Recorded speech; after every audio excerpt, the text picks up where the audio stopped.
بسم اللہ الرحمن الرحیم۔ حامدوں و مسلیوں و مسلمہ۔ تبلیغی جماعت والے عام طور پر ایک حدیث بیان کرتے ہیں کہ حجۃ الوداع کے موقع پر آپ صلی اللہ علیہ وسلم نے 9 ذی الحجہ کو عرفہ کے دن خطبہ دیا، جس میں آپ صلی اللہ علیہ وسلم نے فرمایا بلغوا عنی ولو آیہ، کہ میری طرف سے بات آگے پہنچاؤ اگرچہ ایک آیت ہی جانتے ہو۔ اس خطبے کو سن کر صحابہ کی سواریوں کا رخ جس سمت میں تھا اسی طرف صحابہ اپنی سواریوں کو لے کر نکل گئے تاکہ لوگوں کو دعوت دے، دین پہنچائیں اور اللہ تعالیٰ کا دین پوری دنیا میں زندہ ہو۔ تو تبلیغ والے جو یہ روایت بیان کرتے ہیں یہ سراسر جھوٹ ہے، اس طرح بالکل نہیں ہوا تھا۔ آپ ذرا سوچئے کہ عرفہ کا دن یہ 9 ذی الحجہ ہے، عرفہ کے وقوف کے بعد ابھی ارکان حج باقی ہیں، ان کو کون ادا کرے گا؟ عرفہ سے نکل کر مزدلفہ کا وقوف کرنا ہے جو کہ واجب ہے، پھر صبح مزدلفہ سے نکل کر مینا پہنچ کر رمی کرنا ہے، رمی کرنا بھی واجب ہے، پھر رمی کرنے کے بعد حج کی قربانی کرنا ہے، یہ بھی واجب ہے، اس کے بعد حلق کرنا ہے، یہ بھی واجب ہے، پھر حلق کے بعد تو طواف زیارت کرنا ہے، طواف زیارت تو حج کے فرائض میں سے ایک فریضہ ہے، پھر طواف زیارت کی سعی کرنا واجب ہے اور اس کے بعد الوداعی طواف کرنا۔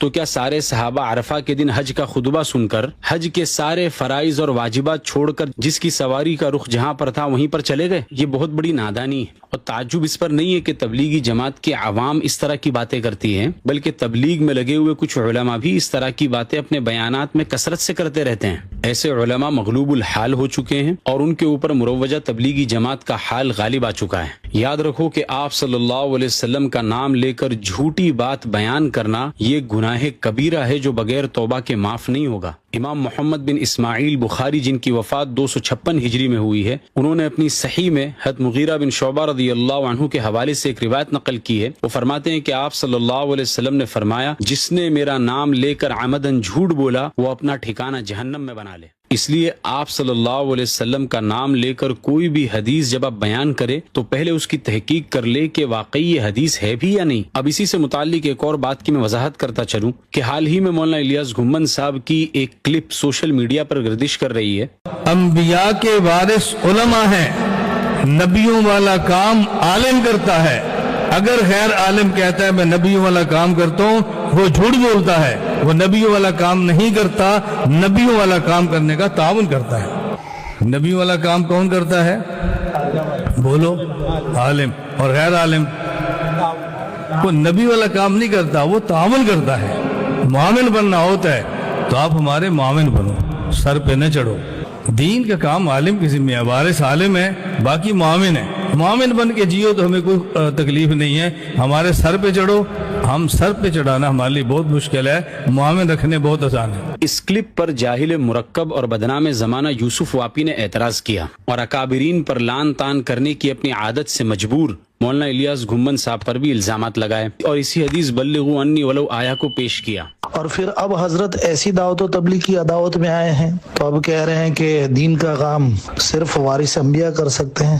انبیاء کا مکمل وارث تو کوئی ہو نہیں سکتا، تو جس کے پاس جتنا دین ہے اور حکم بھی یہ بلغوا عنی ولو آیہ، جو جتنا جانتا ہے اگلوں تک پہنچا ہے، یہ تو شیطانی فطرت ہے۔ حق والا آدمی کہتا ہے کہ ہماری خدمت تو کچھ نہیں، دوسروں کی خدمت اصل ہے۔ تو اللہ سمجھ دے ہوئے ان کی وجہ بھی ہمیں معلوم ہے، اب عداوت کیوں کر رہے ہیں یہ بھی ہمیں معلوم ہے، وجہ ذاتی ہے۔ اور اب جب کسی ذاتی وجہ سے، یقیناً ذاتی وجہ سے تبلیغ سے عداوت کر رہے ہیں تو اب بھی غلو کر رہے ہیں، جھوٹ بول رہے ہیں، تو اس طرح یہ بہت بڑی گھٹیائی آ گئی ہے۔ مولانا الیاس گھمن صاحب نے جو بات کہی کہ انبیاء کے وارث علماء ہیں یہ بالکل درست فرمایا، اور واقعی میں امر بالمعروف اور نہی عن المنکر کا منصب یہ علماء ہی کا منصب ہے۔ عوام اگر یہ کام کرنا بھی چاہتے ہیں تو علماء کی ماتحتی میں رہ کر، علماء کی نگرانی میں رہ کر اس کام کو کریں، اور جو علم اور علماء سے بے نیاز ہو کر اس کام کو کرنے لگے گا وہ گمراہی ہی پھیلائے گا۔ اب یہ جو آپ صلی اللہ علیہ وسلم نے سارے صحابہ کو جمع کر کے یہ فرمایا بلغوا عنی ولو آیہ، اس کو ذرا ایک مثال سے سمجھو۔ مثلا ایک شخص ایک بہت بڑا اسپتال چلاتا تھا اور اس اسپتال میں کام کرنے کے لیے اس نے بہت سارے لوگوں کو رکھا، جن میں بڑے بڑے ڈاکٹرز بھی تھے، سرجن بھی تھے، فرنٹ ڈیسک اور ریسیپشن پر کام کرنے والے لوگ بھی تھے، اور اسی طرح اسپتال کی صفائی کرنے کے لیے جھاڑو پوچھا لگانے والے لوگ بھی تھے اور واچ مین بھی تھے۔ اب اس اسپتال کے مالک کے انتقال کا وقت قریب آیا تو اس نے اپنے سارے سٹاف کو جمع کیا اور کہا کہ دیکھو کہ میں اب جا رہا ہوں اور میرے بعد اس اسپتال کو تم سب لوگوں کو مل کر سنبھالنا ہے اور تمہیں اس اسپتال کو چلانا ہے۔ پھر اس مالک کا انتقال ہو گیا. مالک کے انتقال کے دوسرے ہی دن جو آدمی جھاڑو پوچا مارتا تھا وہ اوزار لے کر آپریشن تھیٹر میں گھس گیا اور واچ مین جا کر کارڈیولوجسٹ کی کرسی پر بیٹھ گیا. اب جب ان سے کہا گیا کہ یہ تم لوگ کیا کر رہے ہو تو یہ لوگ آگے سے جواب دینے لگے کہ ہم تو مالک ہی کے حکم کو پورا کر رہے ہیں. تم نے نہیں سنا مالک نے مرنے سے پہلے کیا کہا تھا کہ اسپتال تم سب کو چلانا ہے اور تم سب کو اسپتال سنبھالنا ہے. اسی لیے میں جھاڑو پوچا مارنے والا ہوا تو کیا ہوا, مالک کے حکم کو پورا کرنے کے لیے میں آپریشن تھیٹر میں آیا ہوں اوزار لے کر. اب ان بیوقوفوں کو یہی سمجھایا جائے گا کہ بھائی تم مالک کی بات کا مطلب تو پہلے سمجھو کہ مالک کہنا کیا چاہتا تھا. مالک کی بات کی مراد یہ تھی کہ تم میں سے جس شخص میں جتنا کیلیبر اور جتنی صلاحیت ہے اور جس لیول کی صلاحیت ہے وہ اسی کے اعتبار سے کام کرے. یہ مطلب نہیں تھا کہ جھاڑو پوچا لگانے والا جھاڑو پوچے کو چھوڑ کر اوزار لے کر آپریشن تھیٹر میں گھس جائے اور واچ مین ہی چھوڑ کر کارڈیولوجسٹ کی مسند پر جا کر بیٹھ جائے, کیونکہ اسپتال کا کام جان بچانا ہے اور یہ جو تم لوگ کر رہے ہو اس سے مریض کل مرنے کے بجائے آج مر جائے گا. بالکل اسی طرح شریعت کے کچھ مقاصد ہیں.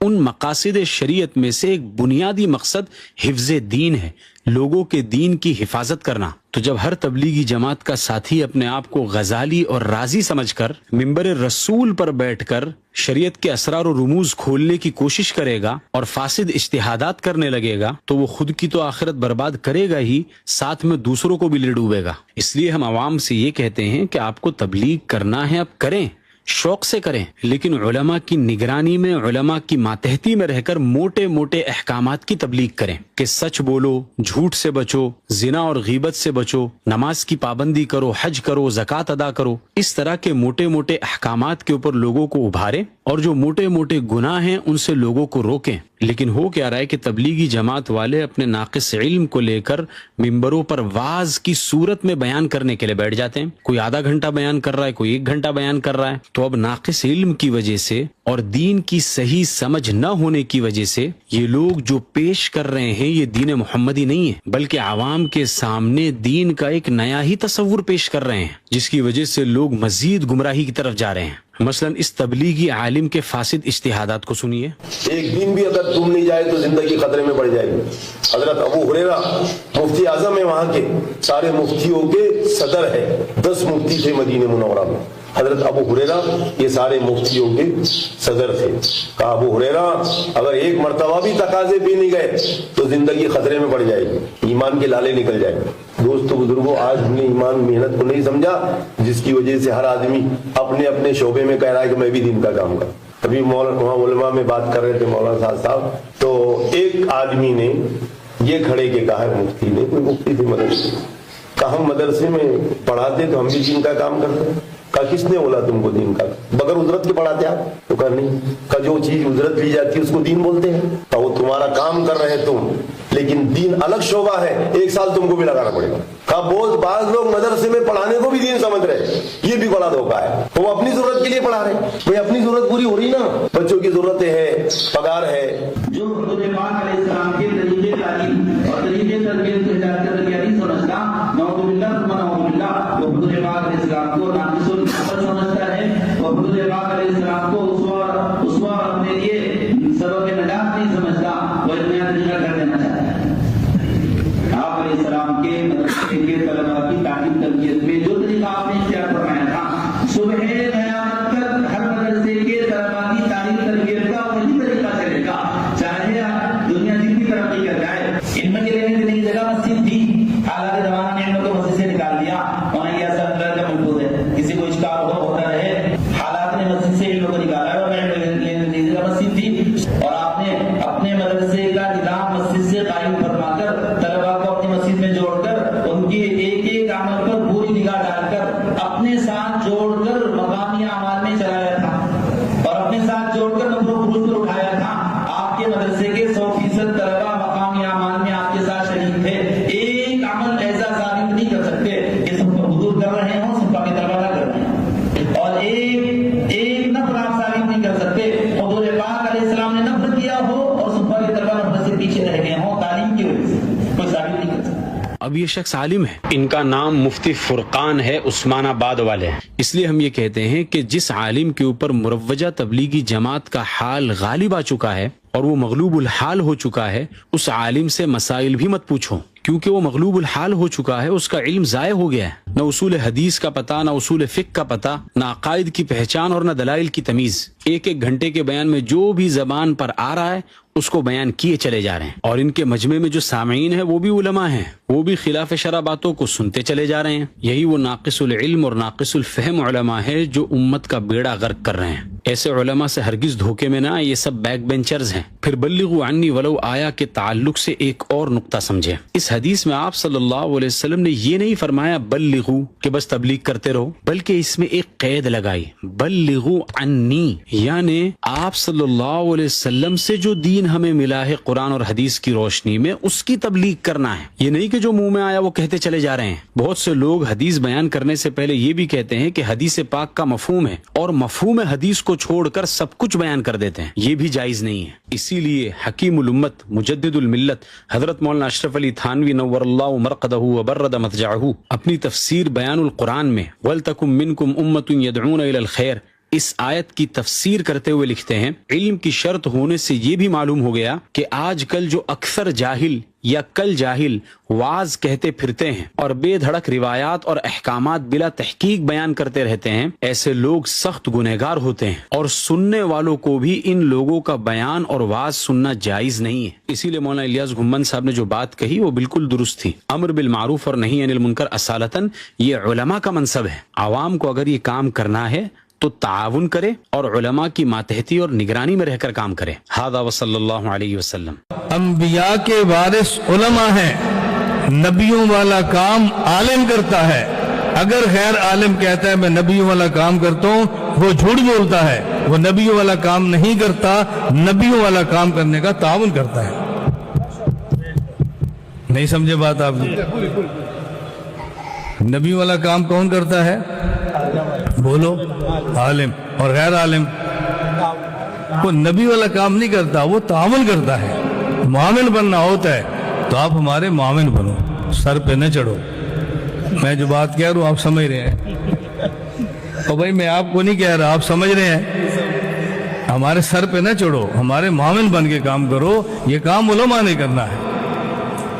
دین کا کام عالم کی ذمہ ہے، وارث عالم ہے، باقی معاون ہے۔ معاون بن کے جیو تو ہمیں کوئی تکلیف نہیں ہے۔ ہمارے سر پہ چڑھو، ہم سر پہ چڑھانا ہمارے لیے بہت مشکل ہے، معاون رکھنے بہت آسان ہے۔ سر پہ تو ایک نہیں چڑھایا جا سکتا، 10 کہاں سے چڑھائیں؟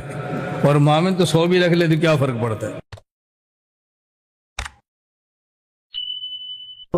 علماء دیوبند زندہ باد، علماء دیوبند زندہ باد، علماء دیوبند زندہ باد، علماء دیوبند زندہ باد۔